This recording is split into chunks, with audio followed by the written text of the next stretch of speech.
Grazie per aver contattato Onda Moto Europe Limited. La vostra richiesta riguarda una moto.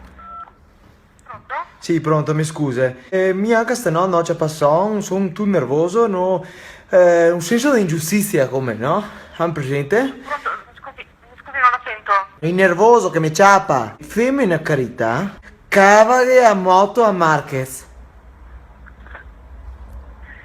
Mi scusi, lei ha qualche, diciamo, qualche problema con la sua moto? Mio problema con Marquez che la vostra moto. Chi che può fare qualcosa in questo momento, se voi altri? Guardi, non siamo noi che decidiamo che persona deve guidare Beh, insomma, la nostra la moto. potrà mandare un scritto? Ho ricevuto tante mail, solo che noi siamo il servizio clienti della Honda. Boh, signorina, come fosse un cliente, scrivetelo per favore. Non posso mica comprare la Honda, se no mi ride Dio, già che ho i miei problemi con la Golf. Finché l'ho, scriveto righe. Assolutamente, lo faremo sapere come abbiamo fatto con tutte le mail che abbiamo ricevuto, solo che noi, cioè, noi siamo il servizio clienti della Honda, non siamo Honda che decide chi è che deve guidare la nostra moto, non so se capisce la differenza. Ma pensa a te, signorina, ma mi die, ma sto Marquez, se voleva farci paura a qualche duni, non puoi aspettare Halloween, poi andare via con qualche boccia a far dolcetto o scherzetto, invece di fare che robe brutte là. E Valentino,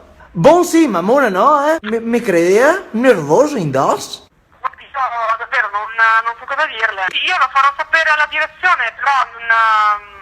La che die, che cave la onda, e che dai un ciao. farò sapere tutto. Come se io, il ciao in Spagna. Sì, ciao, hola, sì. Sarà un ola. E che dai un ola. E se c'è a moto quella buona, perché l'uno si merita. Va bene? Va bene. Grazie. Puito. Marquez, Areo. Ciao bel. Ciao.